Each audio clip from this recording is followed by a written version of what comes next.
Hey everyone, it's Retro here. Today, I'm excited to take you through my journey of transitioning from an Ice Strike Monk build to a Tempest Flurry Attribute Stacking build. This build has been an absolute blast to play, offering a tanky and versatile setup that excels in both offense and defense. While it's still a work in progress, I'm feeling pretty good about where it stands right now. One of the most exciting things about this build is its ability to breeze through Simulacrum T4, making it incredibly viable for high-end content. However, there are always ways to improve, and that's where I'd like some feedback. If you have any insights or optimizations, drop a comment below. Also, don't forget to like and subscribe if you enjoy this content. If you want to support the channel further, consider using the Super Thanks feature. It really helps a lot. Also, I plan on doing a max roll build guide in the future for it when I get the chance. I will probably have it within the first day of the video, so be looking in the description below for the link. Alright, let's dive into the build and break everything down. I'm also going to give out a few suggested upgrades that we'll be doing in the future for the build that I plan on getting. The best weapon for this build is undoubtedly Pillar of the Caged, which is perfect for all your attribute stacking needs. Right now I'm running a setup with weapon damage, but I'm considering switching to a third socket instead to see if it results in an improvement.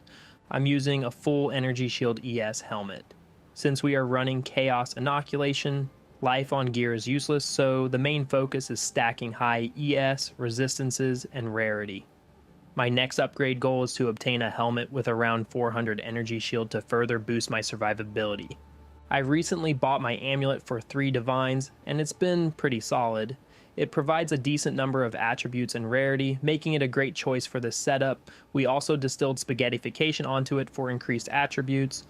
Currently, my body armor was around 2 Divines, and while it's decent, I definitely want to upgrade to one that increases resistances with Soul Cores.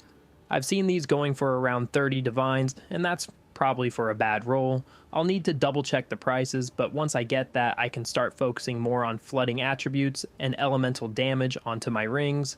My rings are definitely not the best right now.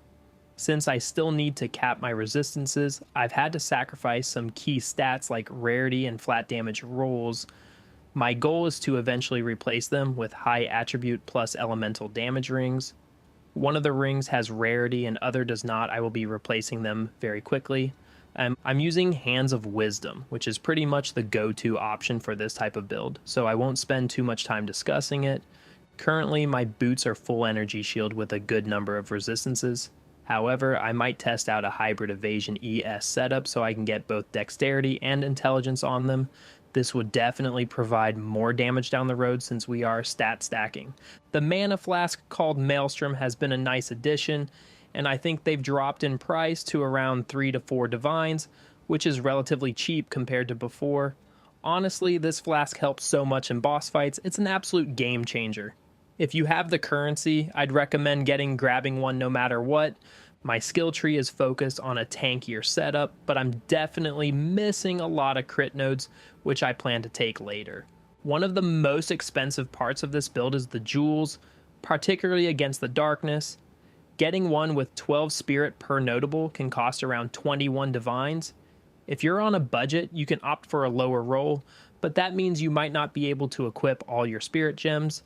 The most expensive jewel in my setup is Heroic Tragedy, which needs to have the modifiers Line of Varana and Conquered by Kalgor. This can cost upwards of 48 Divines, but it's essential because it changes the node to grant Energy Shield per 2 strength. This is why I shifted my tree to focus entirely on strength instead of dexterity. I found the build to be too squishy otherwise. I'm using a Megalomaniac jewel with Storm Charged, plus other jewels that provide increased Energy Shield and stun threshold reduction, helping me avoid getting stunned in combat. I've also been running Subterfuge Mask, which has been a game changer for my evasion. I know a lot of people skip evasion altogether, but personally I haven't tried running without it, so I'm unsure if it's necessary. Lastly, Controlled Metamorphosis has been an amazing addition.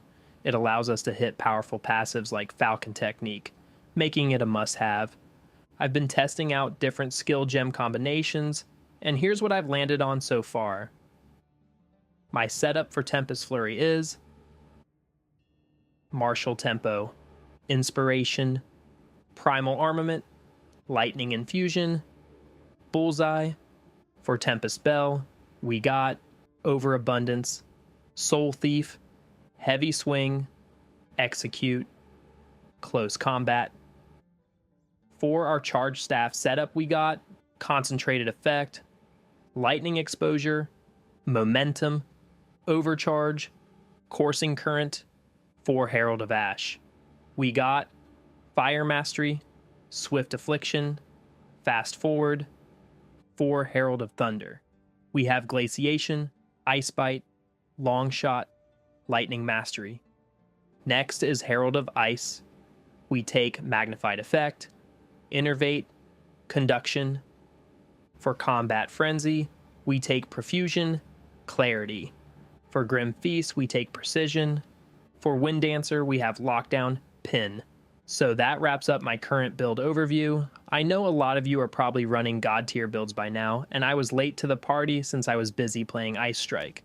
However, I'm really enjoying the switch to Tempest Flurry Attribute Stacking, and I see a lot of potential to push this build even further.